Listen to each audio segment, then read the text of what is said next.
আসসালামু আলাইকুম ওয়া রাহমাতুল্লাহি ওয়া বারাকাতুহু। সম্মানিত শিক্ষার্থীবৃন্দ, যে যেখানে আছো সবাইকে আমার ক্লাসে ওয়েলকাম। আশা করি সবাই ভালো আছো। আলহামদুলিল্লাহ আমিও ভালো আছি। আল্লাহ তাআলার শুকরিয়া কাছে আল্লাহ আমাদের ভালো আছে, সুস্থ আছে, সবাই বলি আলহামদুলিল্লাহ। তাহলে আজকে আমাদের পড়ার টপিক ছিল স্পিচ বা ন্যারেশন। তোমরা নিশ্চয়ই জানো স্পিচ বা ন্যারেশন কি।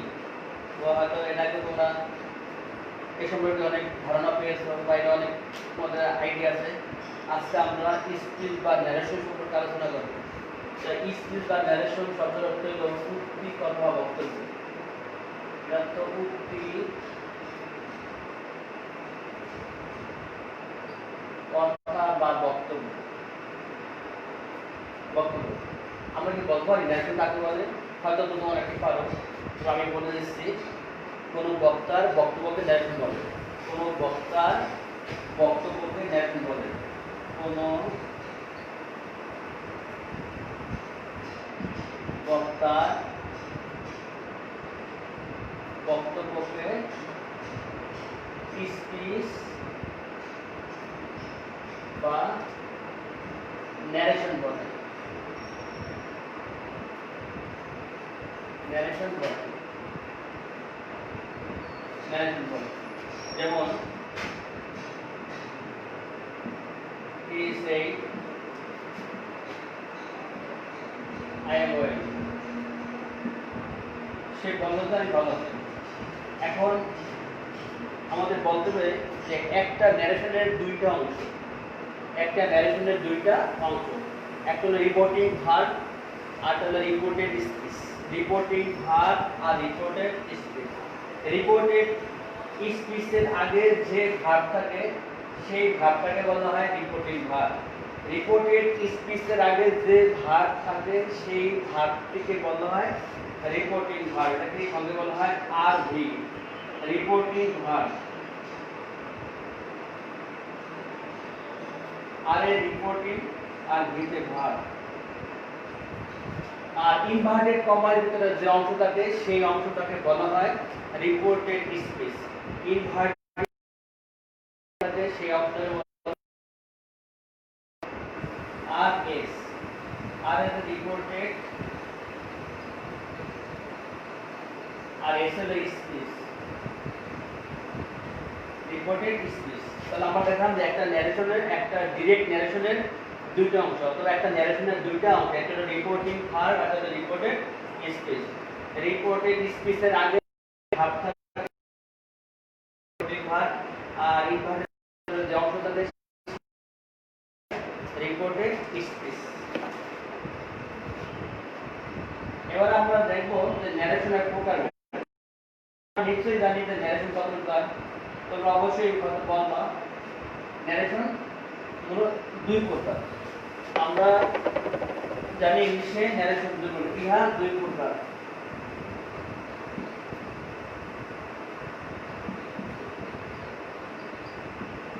যথা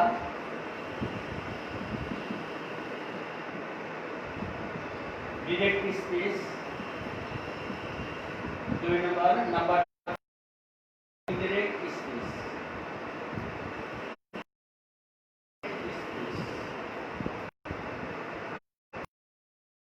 ডিরেক্ট স্পিচ অর্থাৎ মানে প্রত্যক্ষ, ইনডিরেক্ট স্পিচ মানে পরোক্ষ উক্তি। এখন বলে একজন বক্তার বক্তব্য যখন হুবহু তার ভাষায় তাকে বলে ডিরেক্ট।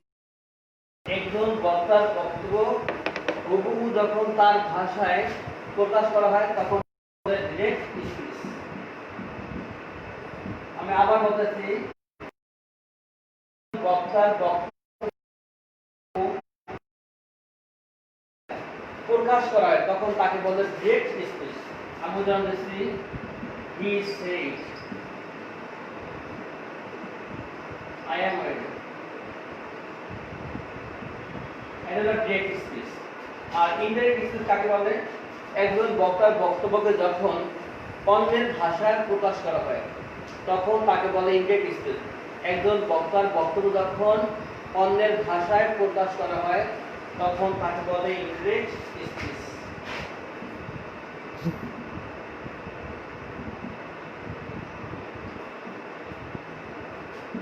যেমন আমরা উপরের সেন্টেন্সটাকে যদি ইনজেক্ট করি তাহলে এটা হবে হি said that it is a line of he everything was he was এই হলো ইনডাইরেক্ট স্পিচ একজন বক্তার বক্তব্য যখন অন্যের ভাষায় প্রকাশ করা হয় তখন তাকে বলে ইনডাইরেক্ট স্পিচ তাহলে আমরা জানলাম যে ন্যারেশন কাকে বলে কোন বক্তার বক্তব্যকে ন্যারেশন বলে ন্যারেশনের দুইটা অংশ একটা হলো রিপোর্টিং ভার্ব আর একটা রিপোর্টেড স্পিচ ন্যারেশন দুই প্রকার একটা ডাইরেক্ট স্পিচ আর একটা ইনডাইরেক্ট স্পিচ এবার আমরা ন্যারেশন চেঞ্জের কিছু নিয়ম করব কিভাবে ন্যারেশন চেঞ্জ করতে হয় একটা ন্যারেশনকে ডাইরেক্ট থেকে ইনডাইরেক্ট করার জন্য আমাদেরকে কিছু নিয়ম বা রুলস ফলো করতে হয় এর মধ্যে প্রথমে আমাদের নিয়মটা হলো যে রিপোর্টিং ভার্বের পরিবর্তন দুই নম্বর লিঙ্কার্সের ব্যবহার লিঙ্কার্স মানে কারেক্টরস এই ব্যবহার তিন নম্বর রিপোর্টেড স্পিচের মধ্যকার প্রোনাউনের ব্যবহার রিপোর্টেড স্পিচের মধ্যকার প্রোনাউনের পরিবর্তন বা ব্যবহার চার নম্বর রিপোর্টেড সেন্টেন্সের ভার্বের টেন্স এবং পার্সোনাল নাম্বারের পরিবর্তন পাঁচ নম্বর নিকটবর্তী অর্থ প্রদানকারী শব্দের দূরবর্তী অর্থাৎ কিছু শব্দ আছে যেগুলো ডিরেক্টে থাকে একরকম আর ইনডাইরেক্টে থাকে অন্যরকম আমরা সেগুলো স্টেপ বাই স্টেপ আলোচনা করব আমরা এখন ফার্স্টে দেখব যে রিপোর্টিং ভার্বের কি পরিবর্তন বা ব্যবহার হয় রিপোর্টিং ভার্বের ব্যবহার বা পরিবর্তন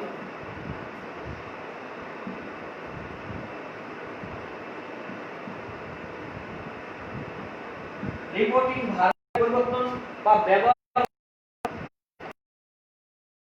অ্যাসার্টিভ সেন্টেন্সে আমরা এক ধরনের রিপোর্টিং ভার্ব আবার ইনভার্টেড সেন্টেন্সে আরেক ধরনের রিপোর্টিং ভার্ব ব্যবহার করি আবার ইনভার্টেড সেন্টেন্সে এক ধরনের আবার অপটেটিভ আরেক ধরনের যেমন অ্যাসার্টিভ সেন্টেন্সে আমরা ব্যবহার করি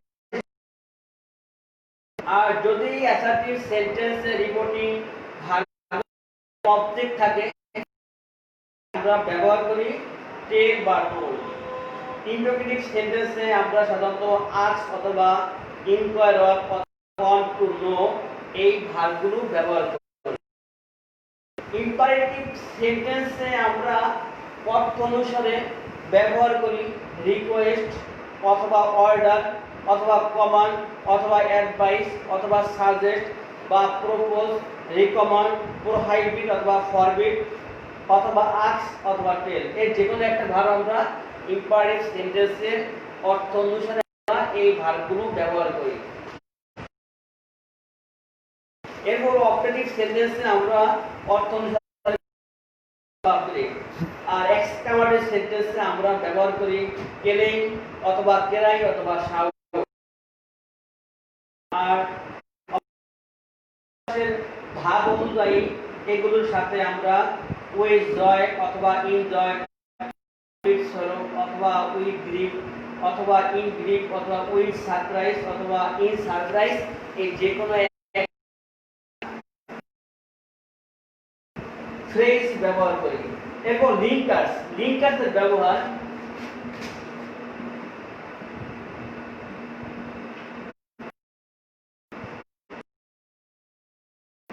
লিঙ্কার্স মানে কানেক্টরস এই লিঙ্কার্সের ক্ষেত্রে আমরা এক একটা সেন্টেন্সে এক একটা লিঙ্কার্স ব্যবহার করি যেমন অ্যাসার্টিভ সেন্টেন্সের ক্ষেত্রে আমরা লিঙ্কার্স হিসেবে সাধারণত দ্যাট ব্যবহার করি ইন্টারোগেটিভ সেন্টেন্সে লিঙ্কার্স হিসেবে আমরা সাধারণত ইফ বা হোয়েদার ব্যবহার করি যদি ইন্টারোগেটিভ সেন্টেন্সটা অক্সিলারি ভার্ব দিয়ে শুরু হয় আর যদি ইন্টারোগেটিভ সেন্টেন্সটা ডাব্লিউএস ওয়ার্ড দিয়ে শুরু হয় সেক্ষেত্রে আমাদেরকে আলাদা কোনো লিঙ্কার্স ব্যবহার পরিবর্তন করে থাকি সেই শব্দগুলো আমরা এখানে কিছু লিখবো সেই শব্দগুলো যে থাকে একরকম আর ইনডেক্টে থাকে অন্যরকম আমরা সেই শব্দগুলো কিছু ওয়ার্ড লিখে নেব যেটা যে একরকম আর ইনডেক্টে অন্যরকম যেমন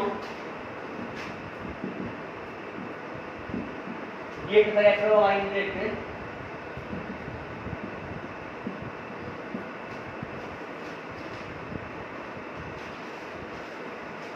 যেমন এন আমাদের ডিরেক্টলি থাকে এখন তাহলে ইনডেক্টলি হবে গো ডিক থাকবে হেয়ার ইনডাইরেক্ট হবে দেয়ার, এটা থেকে হেলস, ইনডাইরেক্ট ব্যবহার করতে হবে হেলস, ডিরেক্ট ব্যবহার হাইদার,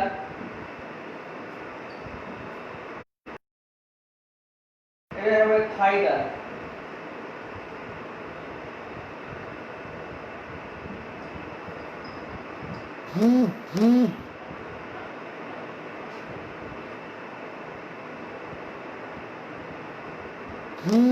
থাইদার, থাইদার। নাম থাকলে এটা হবে দেন,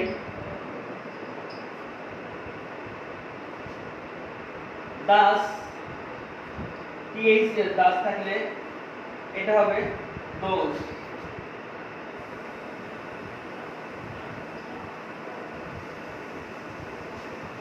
এভাবে আরো অনেকগুলো ওয়ার্ড আছে যেগুলো ডিরেক্টলি একরকম এবং ইনডিরেক্টলি আরেক রকম ব্যবহার আমাদের করতে হয় বা চেঞ্জ হয়ে যায়। যেমন যদি থাকে টুডে, এটা কি হলো দ্যাট ডে। যদি থাকে নেক্সট ডে, এটা ইংরেজিতে হয়ে যাবে দা ফলোইং ডে।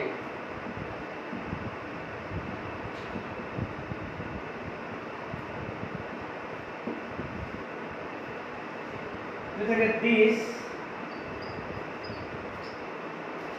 এটা দোষ।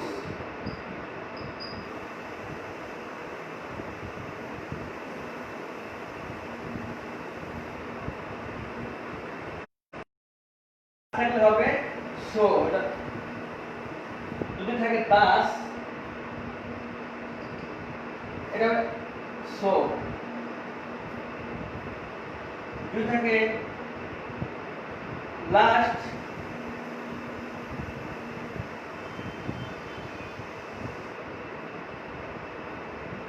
Last night, last year, last week দেবে, এটা হবে দা প্রিভিয়াস।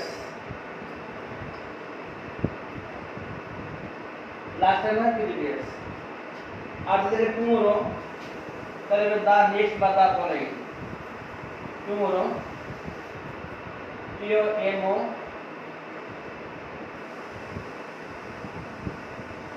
টুমরো হবে দা নেক্সট অথবা দা ফলোইং।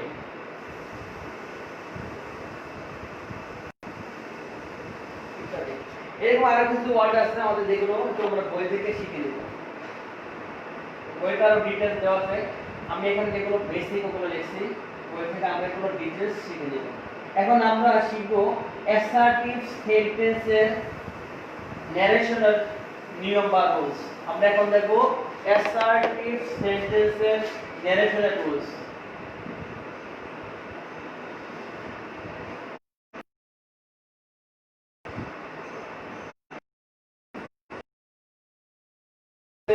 ন্যারেশনের রুলসের ক্ষেত্রে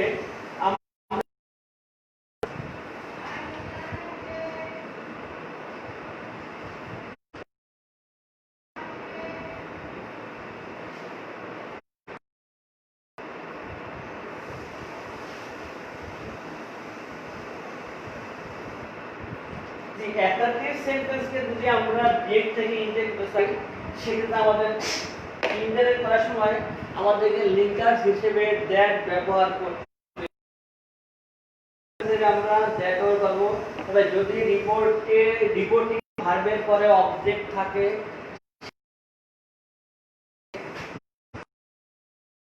ব্যবহার করব। সাধারণত আমরা আস্ক বা সেই ভার্ব ব্যবহার করি, কিন্তু যদি অবজেক্ট থাকে তাহলে সেক্ষেত্রে আমরা টেল বা টোল্ড হিসেবে ব্যবহার করব। যেমন he says to me,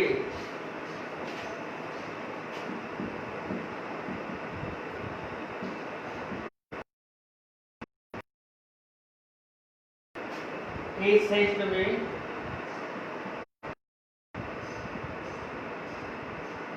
he, যেহেতু এখানে প্রেজেন্ট টেন্স, এক্ষেত্রে আমরা ফিউচার টেন্সের ক্ষেত্রে শ্যাল এর ব্যবহার আমরা চেঞ্জ করব না, শুধু সাবজেক্ট হিসেবে শ্যালের শুরুতে উইল বলবে। He tells me that he will be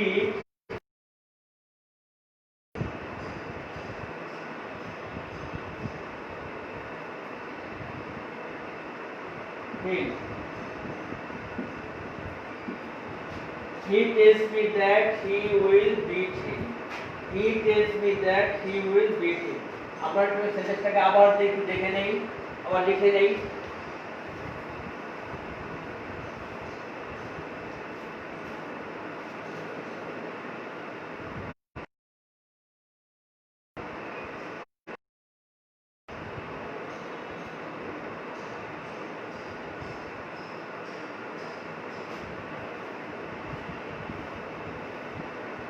আমাদের নিচে লেখা হয়েছে, আমরা লেখাটা মুছে দিলাম।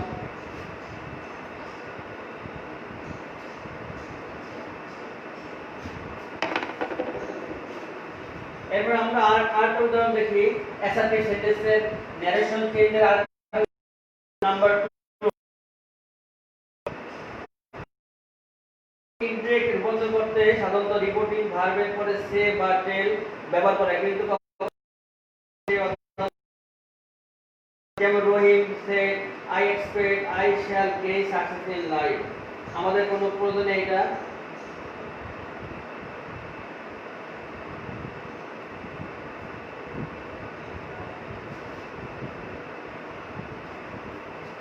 তো এখানে আমরা আরেকটা উদাহরণ দেখব। he will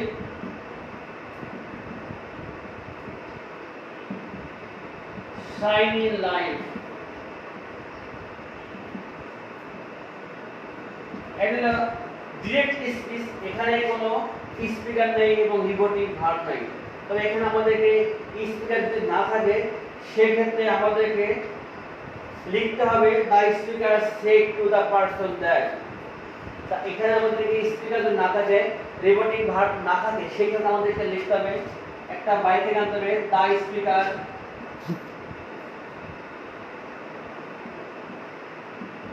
said to the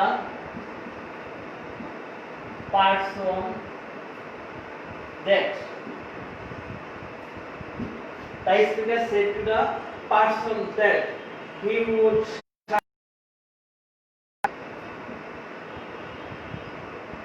for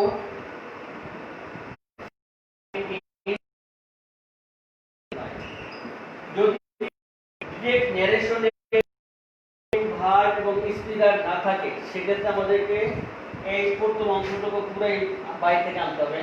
তাই speaker said to the person that, the speaker said to the person that he would shine in life, এভাবে করতে হবে। এরপর আমরা ইন্টারোগেটিভ সেন্টেন্সের ন্যারেশন দেখব।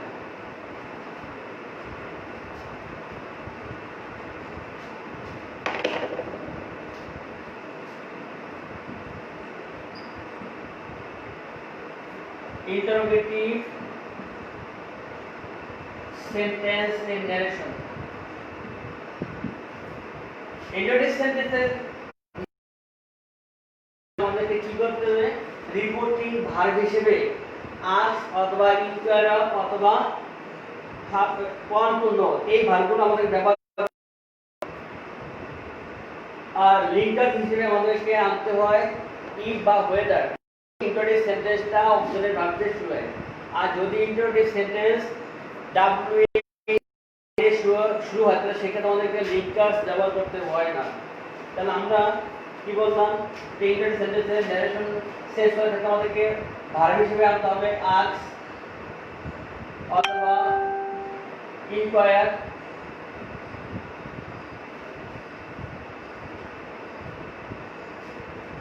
অথবা ডিমান্ড অথবা ওয়ান্ডার বা want to know ইত্যাদি ভার্ব আমাদেরকে ব্যবহার করতে হয়। আর লিঙ্কার হিসেবে আমাদেরকে ব্যবহার করতে হয় if বা whether।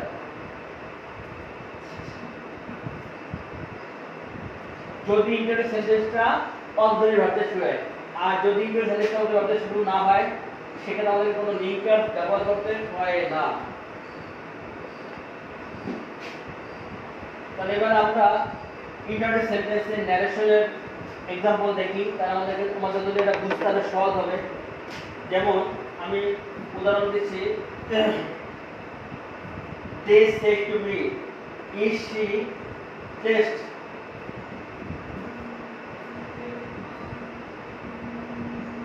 They said to me,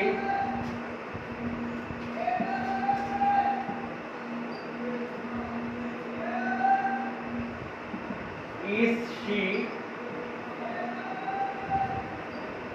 cast?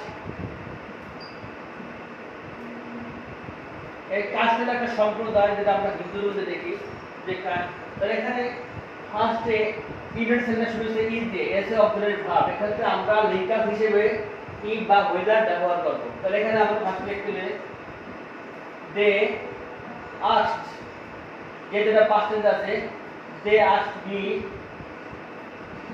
If, এবং সাবজেক্ট আসবে ইফ শি ওয়াজ কাস্ট।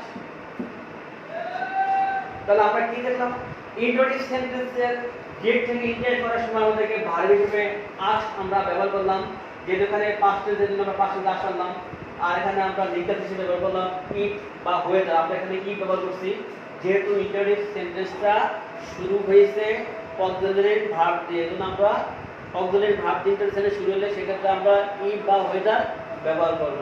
আমরা একটু দেখে নিই, আবার মিলিয়ে নিই।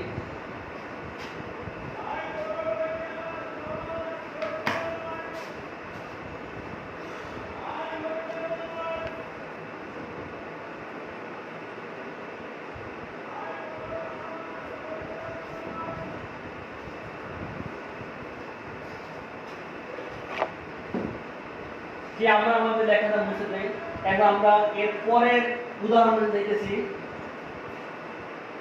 Next example,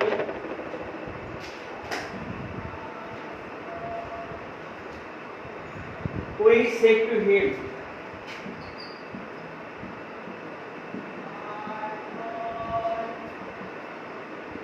we said to him, do you know that boy?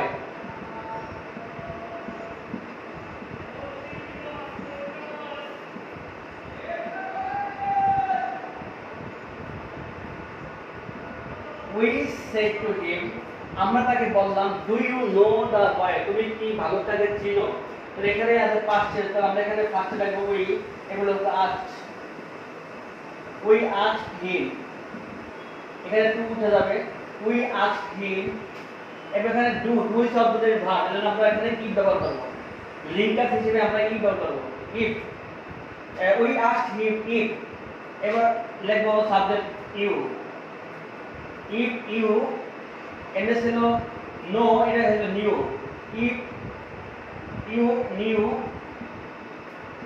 the boy, এটা হচ্ছে আমাদের indirect speech, Z speech, indirect speech.